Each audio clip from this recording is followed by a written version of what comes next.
Welcome to Madama. Salut les gars, j'espère que vous allez bien. Comme vous avez vu dans le titre de la vidéo, c'est une vidéo qui est assez 2014 vibes. Je fais trop la go.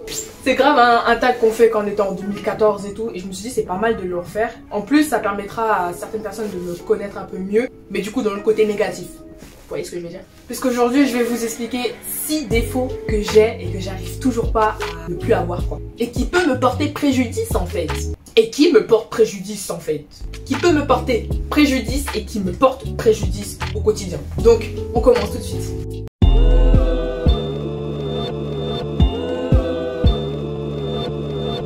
Alors premier défaut qui pour moi est le plus important et celui qui m'handicape le plus, c'est que j'arrive pas à parler correctement. J'arrive pas à articuler, j'arrive pas à me faire comprendre clairement. C'est-à-dire que dans ma tête tout est clair.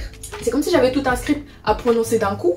Mais quand mon cerveau donne le message à ma bouche, il y a un petit problème, genre on sait pas ce qui se passe, ça bégaye et tout. Et je vous jure que c'est super handicapant, surtout dans mon BTS, parce qu'on est justement obligé de parler le plus souvent à l'oral, de s'exprimer à l'oral, parce qu'on est des futurs commerciaux. Mais je vous jure que ça m'handicape, même des gens que je connais depuis très longtemps, depuis qu'on est à la primaire ensemble, j'arrive pas à parler correctement. Donc je sais pas si c'est un problème de timidité, je sais pas si c'est un problème de manque de confiance, je pense pas, c'est juste que je sais pas, j'ai du mal à parler, j'ai du mal à m'exprimer correctement et à dire les choses claires et correctement aussi. Deuxième défaut, c'est que je suis très impatiente.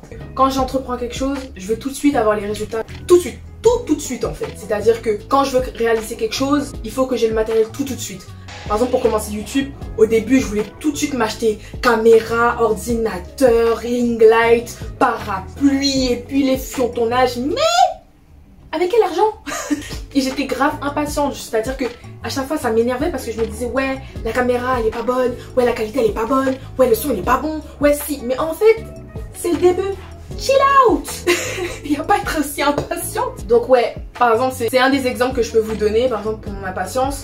Mais ça peut être dans plein d'autres situations, hein. Je sais pas quoi vous donner comme exemple, mais en fait j'ai pas d'exemple à vous donner maintenant, mais je sais que je suis très impatiente et ça peut me porter préjudice aussi parce que la patience est la clé de la réussite. Donc voilà quoi. Et justement à contrario, il y a des moments où je suis trop patiente. Quand quelqu'un doit faire quelque chose pour moi, le plus souvent je laisse la personne le temps de faire ce qu'elle a à faire alors que j'ai une deadline, hein, mais je me dis que la personne elle a aussi sa vie à faire, la personne elle a d'autres problèmes à gérer, donc je vais pas trop la brusquer. Alors que c'est un truc important pour moi, enfin, genre en mode, je sais pas pourquoi, mais des fois il y a des moments, quand il le faut pas, je suis trop patiente. Alors que je devrais justement être impatiente dans ce genre de cas, et dans l'autre côté, bah, être plus patiente, vous voyez.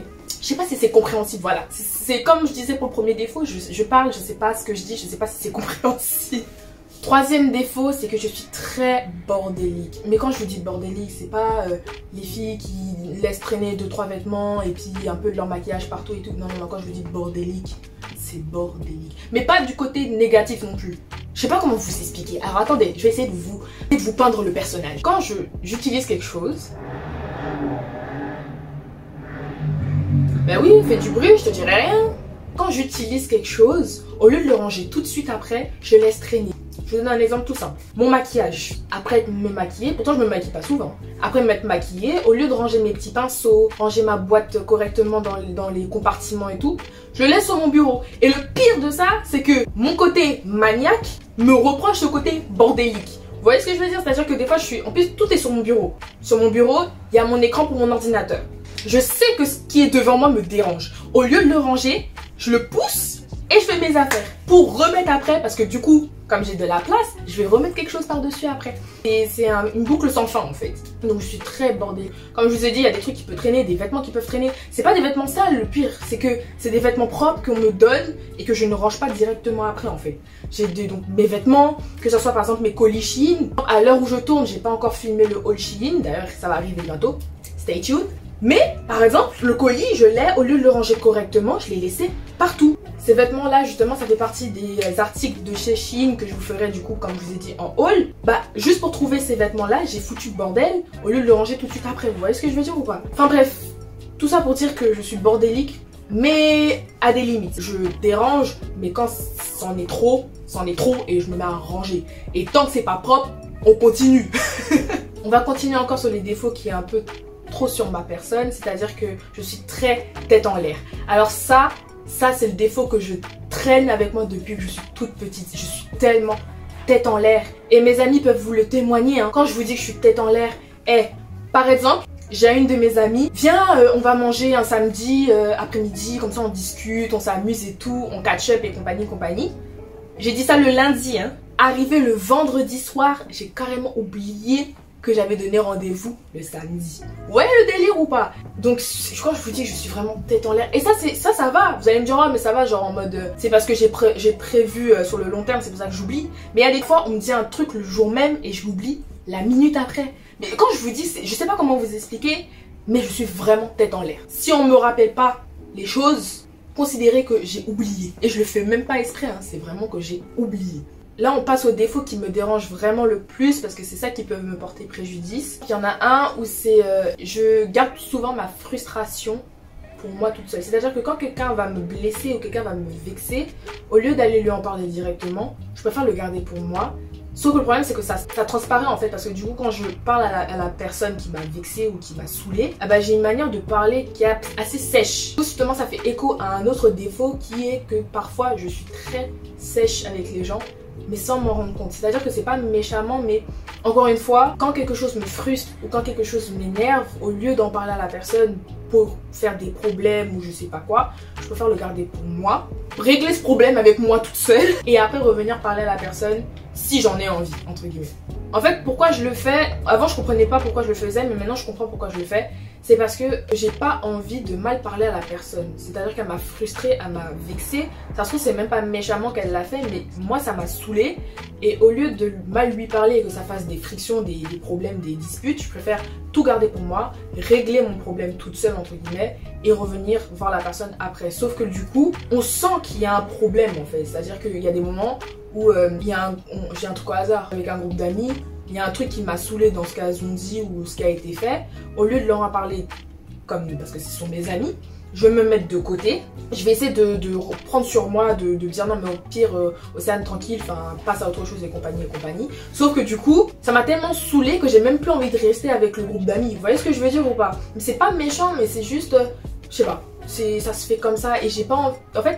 En fait, je sais pas vraiment comment vous expliquer. Je sais pas si vous voyez ce que je veux dire, mais voilà quoi. Je préfère me mettre à l'écart que donner un mauvais mood dans l'ambiance de groupe. Et en plus de ça, ce qui est ironique, c'est que ma mère me dit justement en faisant ça, c'est ça qui fait que ça donne un bad mood dans le groupe. Sauf que moi, je trouve que justement, si je me mets à l'écart et que j'évite justement de créer des tensions en plus et de faire des disputes en plus, pour moi, justement, ça apaise entre guillemets le mood, au lieu de le rendre morose et bad. Enfin bref, je sais pas si vous voyez ce que je veux dire, mais voilà, c'est à peu près ça. Alors pour la partie où je dis que je répondais sèchement, parce que c'est un de mes défauts aussi, c'est plutôt dans le côté quand je parle aux gens que je connais pas.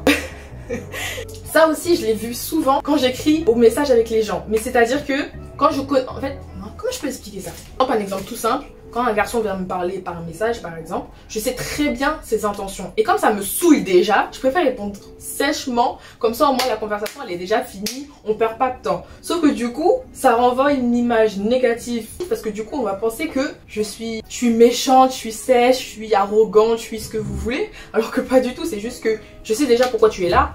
Et je suis pas intéressée en fait, donc bye bye. Mais de toutes les façons, dites-vous que si je réponds sans emoji, c'est qu'il y a un problème. Parce que moi je suis une meuf et je mets des emojis partout. Même quand c'est un truc triste, je trouve quand même le moyen de mettre un emoji. Des fois même, pour vous dire tellement je suis parano, quand il y a des gens qui m'envoient des messages sans emoji, j'ai l'impression qu'ils sont fâchés contre moi. J'ai dit un truc de mal, j'ai fait quelque chose de mal, alors que c'est juste les gens ne sont pas addicts aux emojis comme tu l'es. Enfin bon, je trouve vraiment que les emojis c'est une valeur ajoutée à ton message, c'est-à-dire que ça montre vraiment ton émotion. C'est-à-dire que si t'es triste, bah tu mets un emoji pas triste mais qui montre que t'es pas trop bien, tu vois ce que je veux dire. Ou un emoji quand t'es mort de rire, bah tu mets un emoji qui rigole, enfin montre tes émotions quand t'écris un message, je sais pas.